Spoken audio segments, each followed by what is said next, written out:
Have you ever taken a minute and wondered why we share the gospel with people? Have you ever stopped to think, like, what is the purpose that we do this? I mean, I know that, like, Jesus tells us we have to, right? Matthew 28.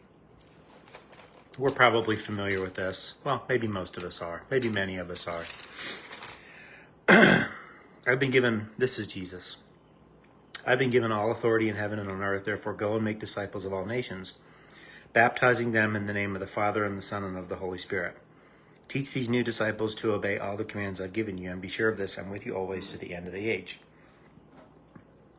Maybe that's why we tell other people about Jesus, because Jesus told us to. Maybe that's why we share the gospel, because we have to. And maybe because we have to, because Jesus told us to, maybe that's why we're so ineffective at it. Maybe that's why it's the reason that we're not so good at it. Maybe the reason that we have to is the cause of the problem. I think about my kids growing up and chores around the house, emptying the dishwasher. They have to do it. Had to do it. And chances are, because they had to do it, the only reason they did it was because they had to do it. And they might not necessarily have cared too much about what it looked like when it was done. Like, was everything put where it was supposed to go? If they got water on the counter, was that wiped up? Now, this seems silly, but go with me for a second. Like, emptying the dishwasher is a pretty thankless task. It is something we have to do.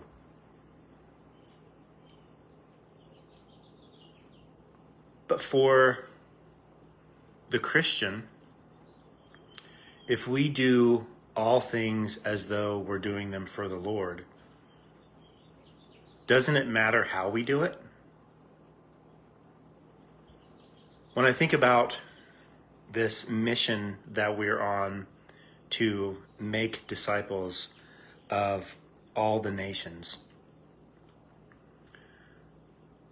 what if we didn't do that because we had to? What if we did that because there was a different motivation? I think that's true, or I wouldn't be talking this way. In Matthew 22, verses 37 to 39,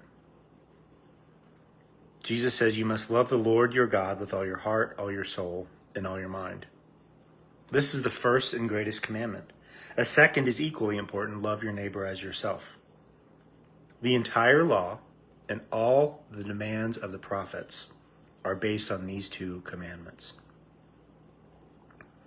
See, what Jesus is saying here is that our motivation matters, and the motivation for all of the things that we do in our lives is based on those two things. Love the Lord your God with all your heart, all your soul, and all your mind, even when you're emptying the dishwasher.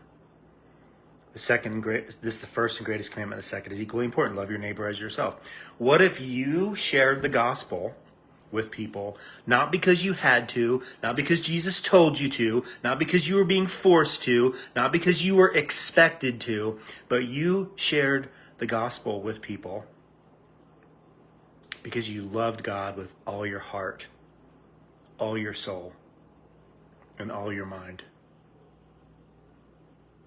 What if you shared the gospel with people, not because you had to, not because you were told to, not because you were forced to, not because that's just what good Christians do, but what if you shared the gospel with people because you love them? you loved your neighbor as yourself.